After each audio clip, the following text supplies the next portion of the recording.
Thank you so much for the really insightful introduction. And for today, it's very much a conversation that we like to have with our international community here. So we would like to begin by kind of speaking very briefly about a brief introduction of what is behavioral insights and how is behavioral insights being used, and different case studies from around the world, both in the academic field and also our colleagues within the OECD and outside, and speak a little bit to about how can BI be applied inside international organizations and key takeaways, and then we like to open it up for discussion as well.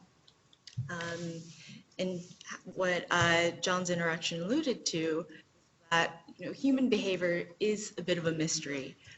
Sometimes we see that our intentions and actions may not align. So the common example of if we've ever set our alarm Saturday morning 7 a.m. for a very early start, but then we keep hitting the snooze button even though we had full intentions to get up early that day. Or this example from 24-hour fitness in the US, where we might have the best intentions to be more healthy and exercise, but in our small decisions, we may take the escalator or grab for that chocolate bar when we're in line at the cash register. So these are really kind of everyday examples of how our intentions, which might be good to save for retirement or be environmentally responsible, and there might be specific actions tied to them in theory, but then in reality it might be different. It's what we call an intention-action gap, where it's not quite linear, and we might face some of our own what we call cognitive biases. We might be too overconfident in our planning. We might value more the present than the long-term benefits in the future. We might procrastinate. And these are things that have been studied inside different behavioral science labs, more so in the field, which is very exciting, to see what actually works to change behavior. And I think this really is helpful for us to think about in international organizations when we think about how policies and programs are designed. So this photo is from Lagos in Nigeria, where a pedestrian bridge was built for the intention of keeping people safe from busy traffic. But as you can see here, even though we might have the best intentions in our design, people may not behave the way we thought they would. It might cross the street even though there's clear that there's a pedestrian bridge there.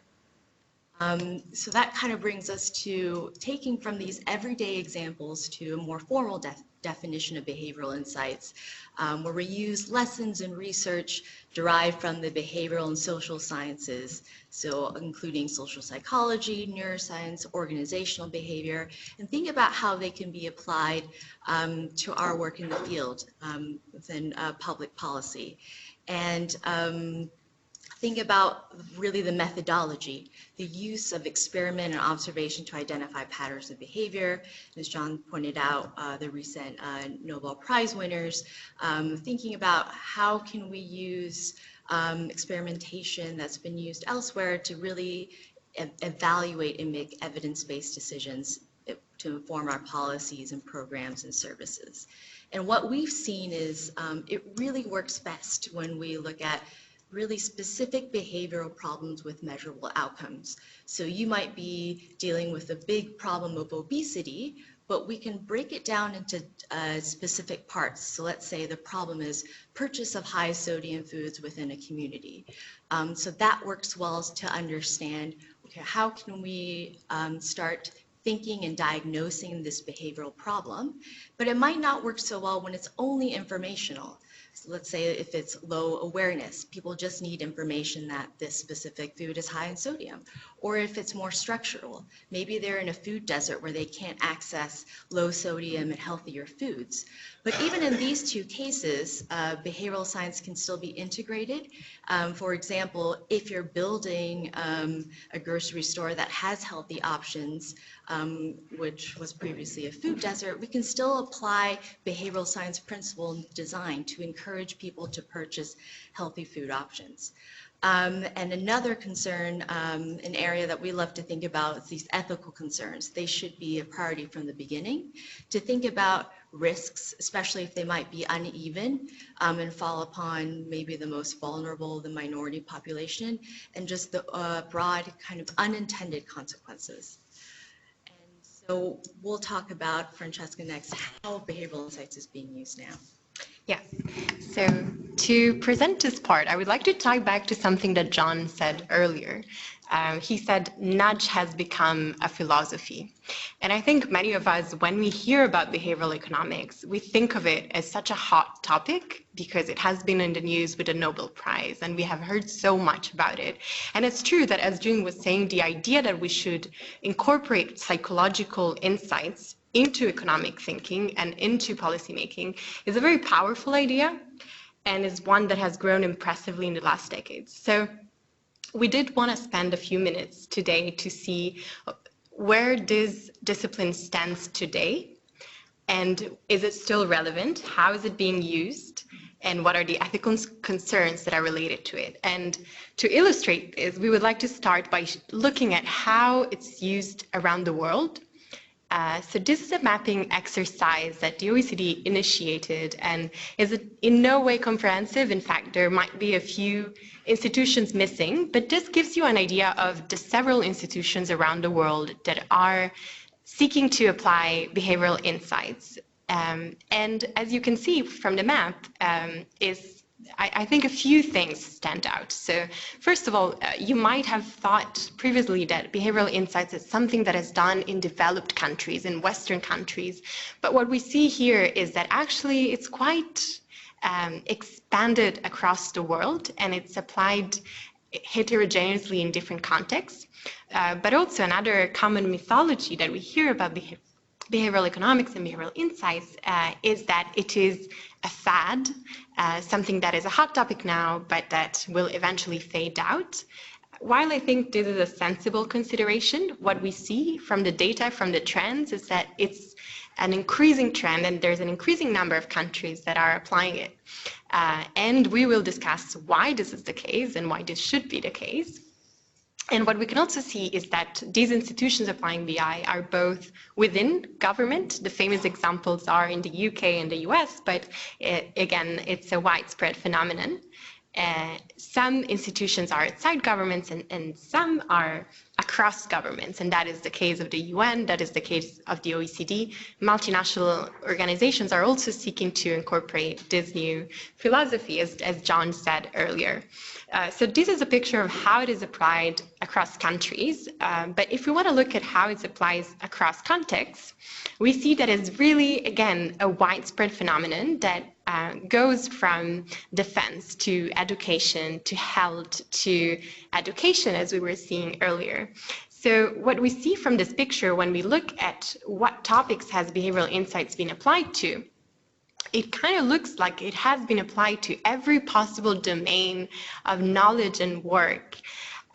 So I think this begs the question, then, can we apply behavioral insights or BI to any topic, since it's applied to so many topics? And this is a very interesting question, and one that maybe is more philosophical than we might think. So the question is, can we apply behavioral insights to anything? Are all problems behavioral problems?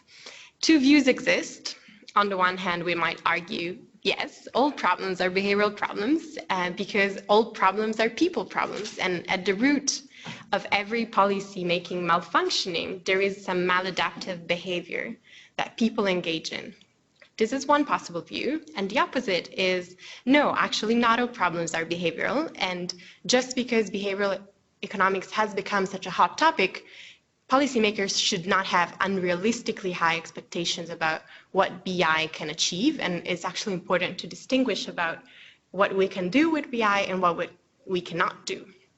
So I think now you're thinking, okay, maybe behavioral insights cannot be applied to all problems, so which problems call for a behavioral solution. And there are several approaches to answering this question, but the OECD and in particular Pelle Hansen, who's a scholar that has collaborated with the OECD, has developed a framework to identify whether a problem is behavioral. So we take a problem, for example, obesity, or why don't people enroll in pension plans, and we ask, do people have information available that would make them engage in the desired behavior? And then we ask, do they have the capacity, physical opportunity to go? As we were saying, if kids have an intestine that is not working, as we were saying, and their homo economicus with an intestine, we have to consider and ask the question, do they have the physical opportunity?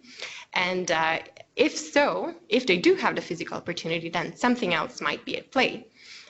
Is it the internal motivation? Is it incentives?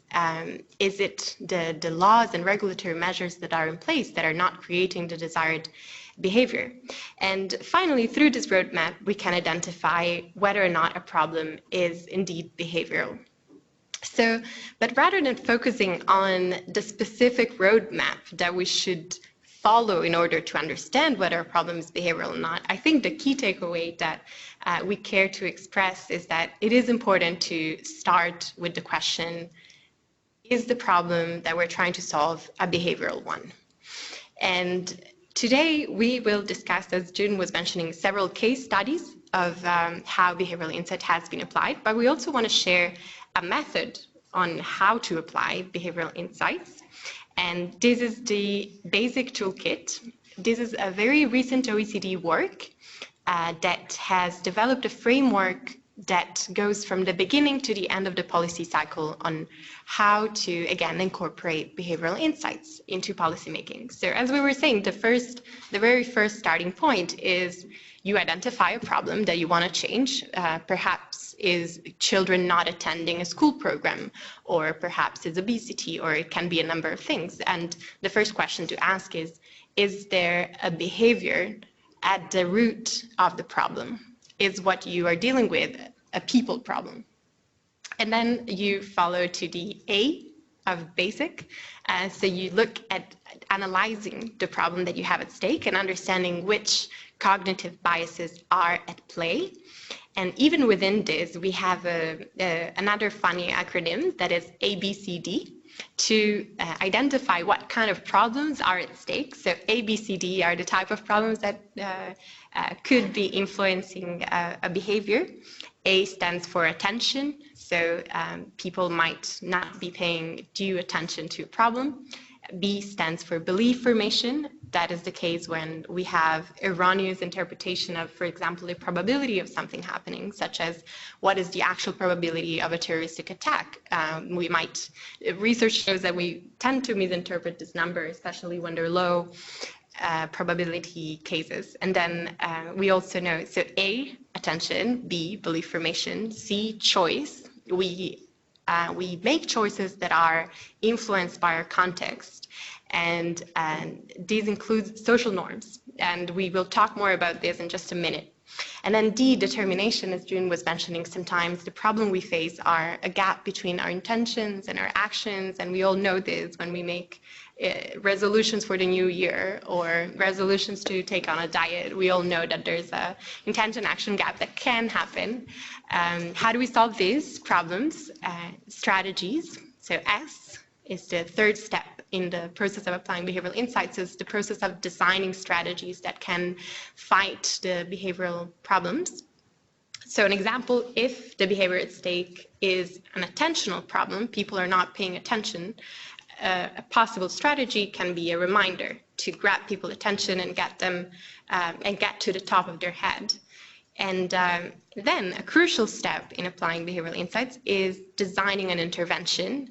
And this is the idea of having a rigorous evaluation of our strategies and seeing really what works. As John was saying before, I'm keeping to time back because I think it's so true. Yeah, you don't always learn from success as you do from failure. So it's important to test options and to see what works, what doesn't. And finally, once we have implemented an intervention, it's important to also think of change, the last step, the C. So that means really thinking long-term, thinking about sustainability, and this is something that I think our generation is more and more interested in. How do we make change sustainable and having this long-term perspective?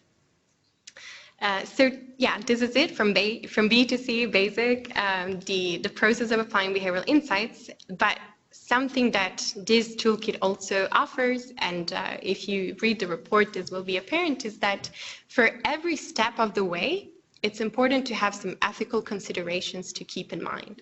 And I think this audience might be interested in hearing more about the ethics, and it's something for which there is no right and wrong answers, and it is very much up to discussion. So look forward to discussing this more, but things to keep in mind, just to give you an idea, is transparency at every step of the way, alignment between the behavior that the government desires and the behavior that is in the public interest, and how do you define the public interest, and other considerations, but I think we do want to discuss this more later, so we'll keep it for then.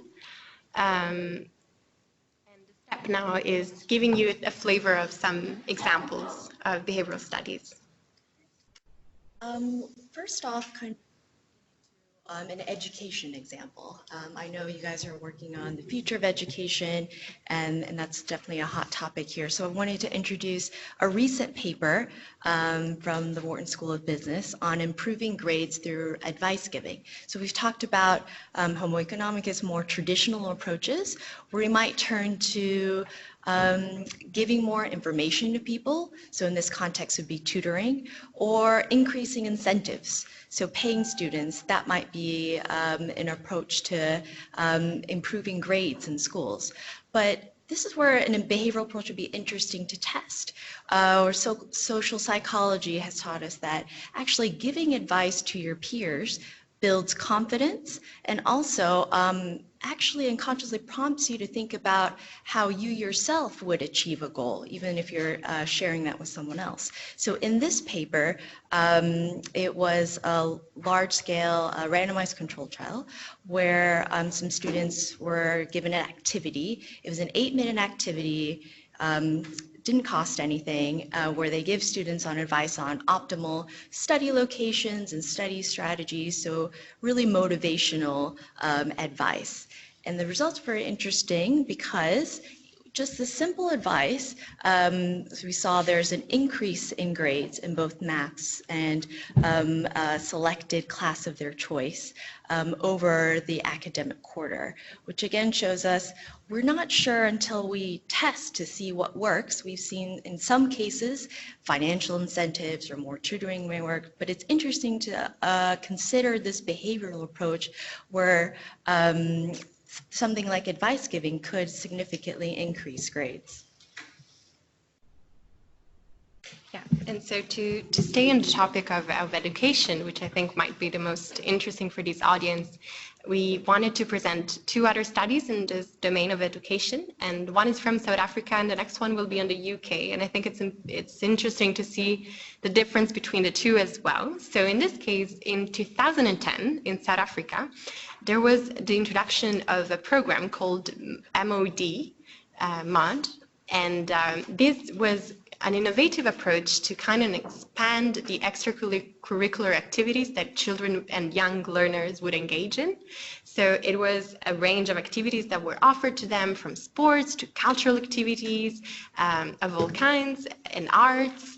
But the problem was that the uptake of the program was very low.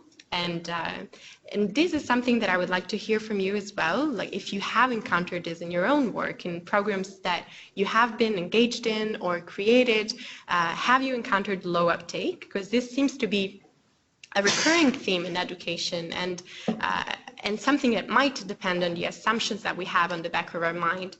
So in this case, maybe unexpectedly, what was influencing the low participation of children in the program was not only lack of awareness, which might be considered a more traditional problem. People didn't know about the program.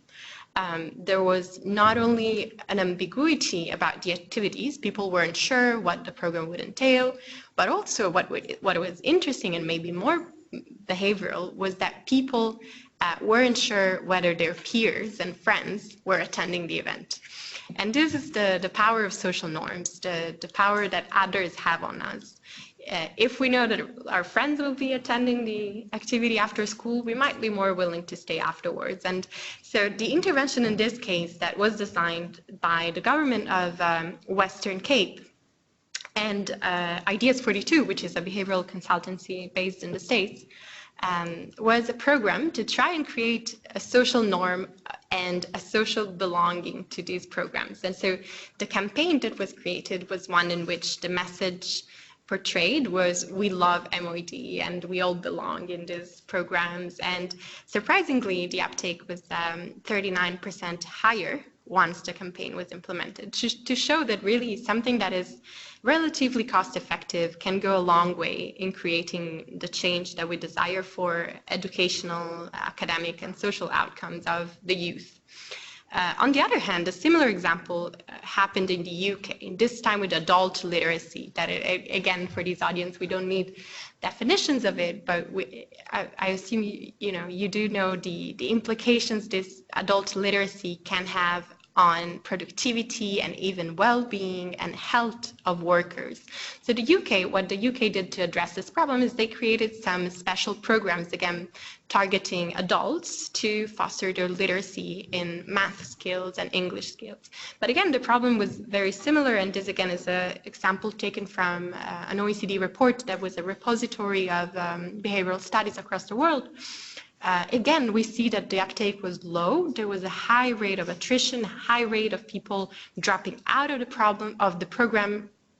And again, a behavioral strategy was chosen to try and tackle this issue of attrition and dropout.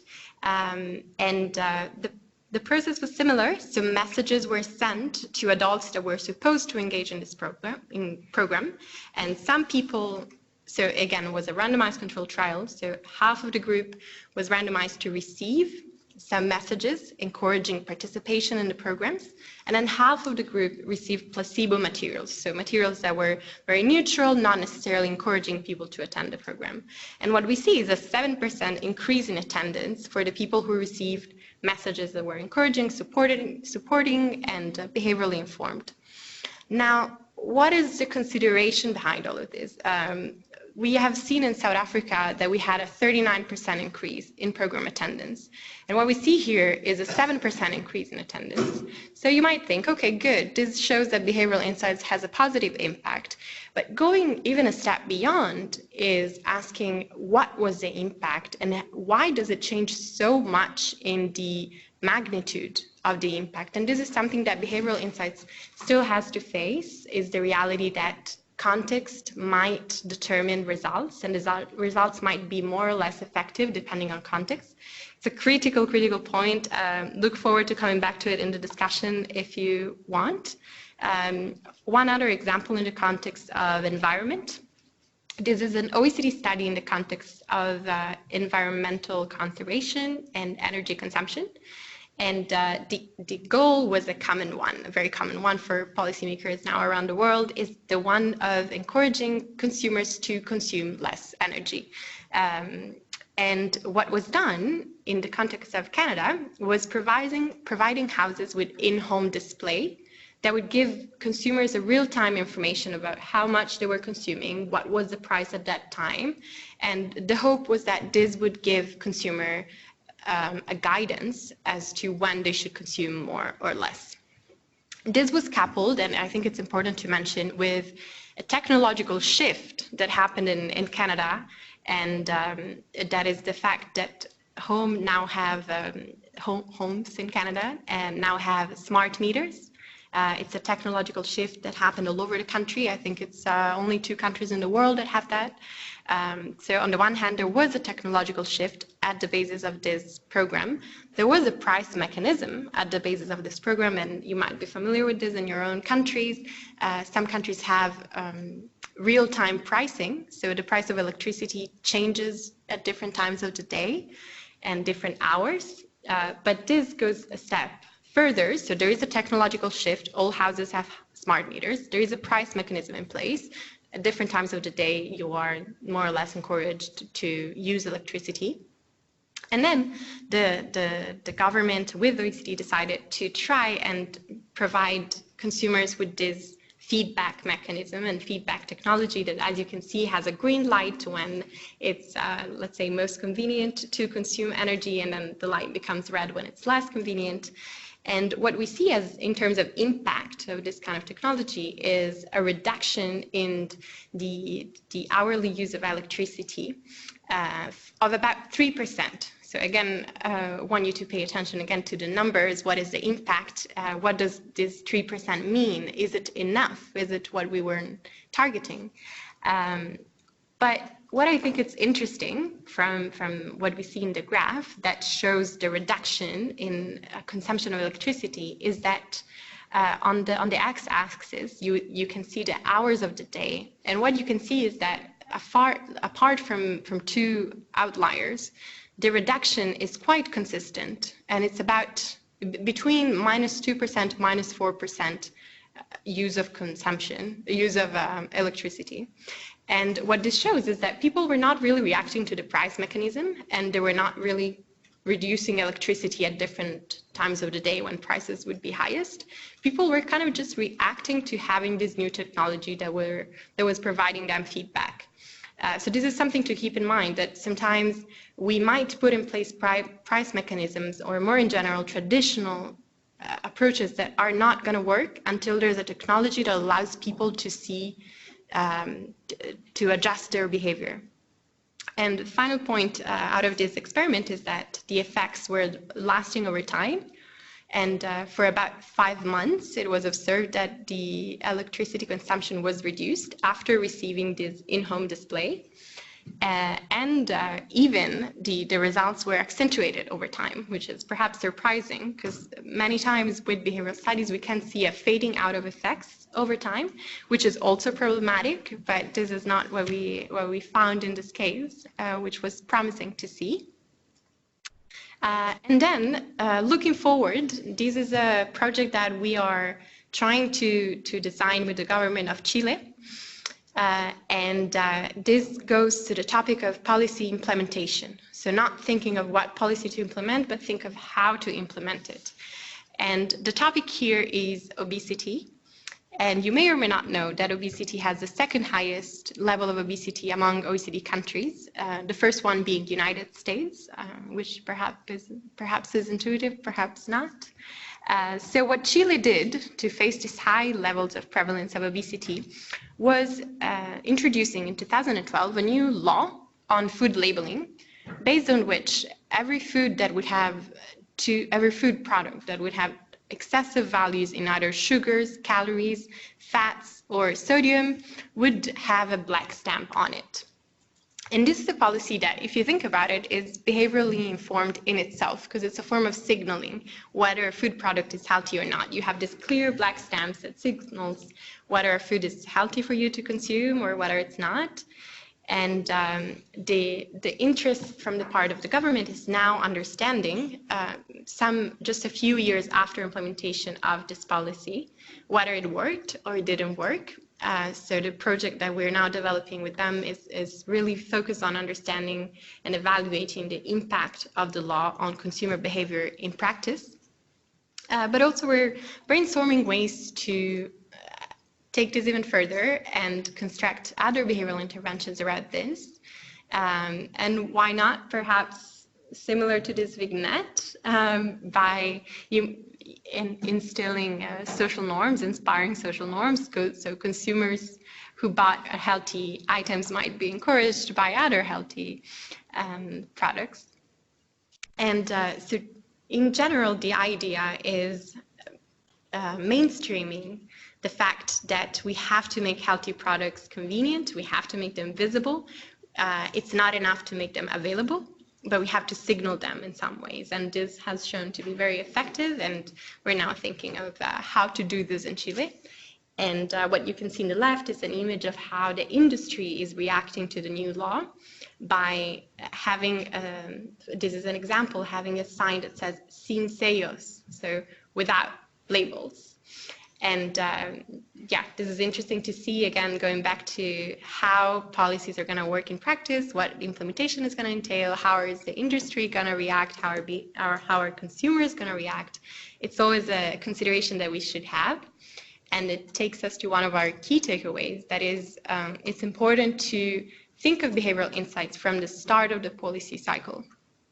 So many times we see behavioral interventions used as simple tweaks to policies or things that maybe come later in the policy cycle, but it's important to consider them upfront and incorporate them upfront, even in a macro scale, such as designing a food labeling law, a regulation, whatever policy. It's important to have, to start with BI upfront. And to close, before going to the conclusions, a taste of why behavioral insights is not only useful for international organizations to use externally to design policy actions and maybe advise countries to take some policy actions, but we think, and this is a view that we really care to disseminate, is the view that behavioral insights can also be used inside organizations. How so? You might be familiar with these UN examples that took place in around 2002. And it was done in New York, and I see some smiles, so I see some people that might be familiar with this already. But the idea is the UN in New York is a very special, unique, natural environment where you have people and diplomats from all over the world coming and behaving and perhaps bringing with them all the social norms from their countries. And this was evidenced in parking behavior of diplomats. So this is the context. I'm certain you know of this, but UN diplomats and diplomats in general have some diplomatic immunities. And among these, up to 2002, there was the power of indulging in some parking violations and not having to deal with the consequences. And this was a problem that had a huge economic impact, and I'm now reading because I want to have the exact figure. So between 1997 and 2002, there were over 105,000 unpaid parking tickets by UN diplomats, with a fine, and the fines were over $18 million. So this is a huge impact of parking fines that are not being paid, perhaps one could say legitimately, because if these immunities exist, there is a reason behind them. But what is interesting from a behavioral perspective is understanding who is it that doesn't pay fines? Are all nationalities involved in the same rates of wrongdoing? Or is there a difference? And what this study showed is that there are national differences in who among the UN diplomats engages in wrongdoing. And what is even more interesting is that the rate of parking fines, and this is what you can see from the graph, has a positive correlation with the country corruption measure. So what the study found is that citizens or diplomats that were coming from countries that had a social norm perhaps, or just a level in the country that is indexed as higher, so citizens of countries with higher level of corruption tended to have higher levels of parking fines. And the reason why I think this is interesting to bring up is beyond the specific finding of the study, I think it's the idea that the UN, the OECD, international organizations in general can be environments where we can observe behavior and ask questions that we wouldn't be able to ask anywhere else. So this is an example of a context in which we can have a sample of international nationals of all countries and observe their behavior and ask questions such as, are we the product of the cultures where we have grown up, or do we conform to the culture where we end up living in, such as New York? And this is the kind of questions that we can ask and that we are more and more interested in looking at. And within OECD, perhaps, June, you want to mention some of the things we're doing internally? Yeah, so kind of taking what we know might work in different countries and fields and in labs, what we're trying to do now, it's still very early stages in the OECD, is thinking about how we can mainstream behavioral insights into our organization, into our different services. So these are kind of example of projects that we have completed, are still working on, but along the lines of what our roles as officials or diplomats, if it's to make sure that we report gifts that we may receive on missions and improving that process. So not just updating the form, but also what kind of reminders can we send, what kind of language can we use in our communication to our own employees to understand what works to encourage better behavior in terms of reporting or filling out forms, and also looking at areas into such as cybersecurity. If we're getting a lot of, let's say, phishing attacks or things like that, employees can be a first line of defense and report these attacks, and which helps the organization. But all of these are kind of examples of what we're trying to do inside the organization so that we can better do our job, whether it's in policymaking or in program development, to make sure things run smoothly and kind of making sure we at least consider the behavioral element in everything that we do, and being able to evaluate it and see what works inside of our own organization and what doesn't. But this is still early on in the process, so we hope to share with you more of our own results and learnings in the near future. Mm-hmm. And to conclude, we just want to sum up and then be thoughtful about what we can say about BI, what we cannot say about it. And so on the one hand, behavioral insight is a problem-solving tool. It's something that we can use to diagnose problems and try to solve them. It is a technique to learn what works, what doesn't.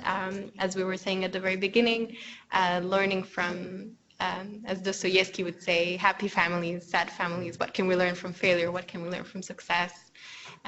But also, as we were saying, it's now moved beyond nudging, beyond small tweaks. It's really rethinking problems, rethinking social norms and context. And it is a policy tool that can be used from the beginning to the end of the policy cycle. And to conclude, just to wrap up, what are the mythologies about behavioral insights that we should not indulge? It is not a silver bullet. As we have seen, it has been applied in very diverse policy areas, but this does not mean that it can be applied to any problem. It is not a one-size-fits-all, meaning that in different contexts, it can work differently. So as we have seen, something that works very effectively in one country can work less effectively in a different country. Finally, behavioral insights is not irrationality. We don't argue that humans are fundamentally irrational. We just argue that we have some behavior that deviate from what traditional neoclassical economics assume that rational behavior is, which is different from rationality. And finally, just to end on the positive note, we don't think that behavioral insights is just for experts. In fact, it is very much in the philosophy of behavioral insights to incorporate insights from other disciplines. It is really in the DNA of behavioral insights to bring expertise from outside. So I think all of you are encouraged to adopt this kind of thinking when you perform your own job. And I look forward to discussing this more with you.